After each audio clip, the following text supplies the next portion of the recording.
Well, this caught me by surprise. After episode 11 of season 2 hit, I found this out, that Solo Leveling has overtaken One Piece and Demon Slayer as the most rated anime on Crunchyroll. That is huge. This Solo Leveling has only been around for 2 years as an anime, and it's already got higher ratings than One Piece and Demon Slayer. Now, where are we looking? Go away, Forbes. Where are we looking here? So Solo Leveling has 23 episodes. One Piece has, it actually says, hold on, I get a more definitive number here. One Piece has, there, 1,122 episodes. Solo Leveling has a total of 23. That is absolutely crazy. And Demon Slayer has 63. And that includes the movie's TV version. And yes, of course, it is important to note that the ratings are for the entire series, which I think we all kind of assumed. This is not individual episodes. This is the whole series is the highest rated series on Crunchyroll. Now, what is the rating at? Well, if we go over to Forbes, because the Forbes one is more updated, One Piece has 596,000 reviews. And Solo Leveling is at 603. And it's still growing. So this is even out of date, right? So, again, that is crazy. Solo Leveling is beating One Piece as most rated. Why is this? Now, this is something that I love. You know, this will make me happy because I'm a huge Solo Leveling guy. You know, the Solo Leveling glaze is alive here. So I love this. Hearing this is great. But I never expected it to be the top rated. Like, that is way more than I thought it would. There is a list on this that tells you all the other rated. So here it is, the 40 most top rated anime on Crunchyroll right now. Solo Leveling is now on top, so all of these go down a number. So One Piece is number 2, Demon Slayer is number 3, Jujutsu Kaisen's 4, and Chainsaw Man's number 5. So Solo Leveling beats all of those. It even beats Attack on Titan, Spy X Family, My Hero Academia, Mushoku Tensei. Like, that is crazy. It beats all of those. That is insane. And there's even more down here. Apothecary Diaries, Black Clover it beats. Hell's Paradise, Dan to Dan, My Dress Up Darling, Classroom of the Elite, it beats all of those too. Rising a Shield Hero, ReZero. I Got a Cheat Skill in Another World is number 29. That is crazy. How is that number 29? It beats Naruto. One Punch Man. It beats SAO. Damn, dude. Also, SAO beats Naruto. Just saying. But that is crazy. Now, why is this? Why is Solo Leveling the top rated? Well, I think it's a multitude of reasons. You know, one, the story. Solo Leveling story is awesome. I think it's great. The idea of, monsters from another world coming over, and then humans are awakened as hunters, and they have different powers and all that, and there's the ranking system and all that. I think that's great. You know, the fight scenes, the animation of the show, it's all just great, right? It's awesome. And I think Solo Leveling, like the whole video game aspect to it that's there, I'm pretty sure, please correct me if I'm wrong, but I think Solo Leveling was like the thing that popularized the whole video game in real life type thing, right? Where Jinwoo kind of operates like a video game character, and it affects, him in the world.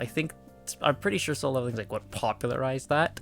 So there's that aspect is also really cool, right? Like, that's how he gets stronger, which is through like this video game type system, right? Where like it assigns him quests, and there's like a shop and all that type of stuff. Like, yeah. So overall, I think just story wise, Solo Leveling's great, and it has all those aspects that I think help. Production wise, animation wise, it's gorgeous, beautiful. I think also what helps is the fact is that it's a faithful adaptation of it as well, which is something we don't see a lot nowadays, especially in the West, of adapting something and then being faithful to it. You don't see that a lot nowadays. which is sad. Because the whole point of adapting something is you then want to have people who are seeing, like, this show or something for the first time, then go over and check out the original material, which is what Solo Leveling did for me. I loved season 1 so much, I went, okay, I think I want to now go read the original. And I read the manhwa, and I loved it. It was fantastic. I have not read the novel yet. I do plan to at some point. I read just the manhwa, and I haven't read the whole manhwa. I've read up to season 1. I've just read the entirety of season 1 of the manhwa because I don't want to get too far ahead of the show. But it's great, and that's what a good adaptation of something does. It makes you go back and check out the original source.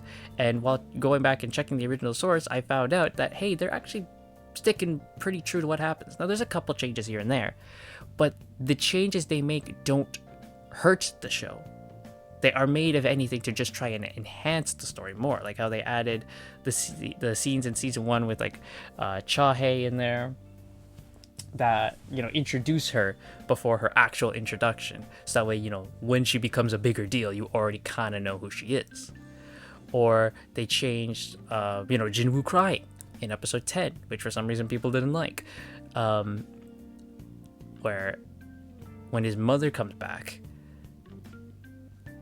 he's actually full on crying. In the manhwa, he cries, but he's still stoic. He's still composed, But in the anime, they straight up made him cry more, which I like. I prefer that version, because it made it better to me than the manhwa. In the manhwa, when his mom came back, I was happy for him, like, cool, that's awesome. But in, like, the anime, I'm turned up a bit, like, aw. So any changes they make is not to deter from the actual source. It's meant to, if anything, enhance it and make it better, right? And Solo Leveling is just straight up telling you the story that's already there. They're not changing it because they think, oh, we can tell a much better version. This is our version of Solo Leveling, like they do a lot in the West, where they stick in their agendas and ideology in there. They're just straight up telling you, this is what happened in the source, so we're gonna tell you that. And that's something Japan seems to really get, is this thing was popular for a reason, because Solo Leveling is a huge freaking thing, even before the anime. And they're like, this thing's popular for a reason, so let's just do it the way it is, because it's popular for a reason. And, well, it's obviously proven that has helped over Solo Leveling, freaking climb to new heights here. So it's like, yeah, why change it? It's popular for a reason.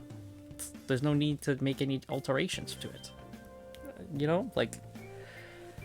It's so nice to see, that people respect the source material. Japan really gets that. Like, this is based on a popular manga. Okay, let's just do the manga.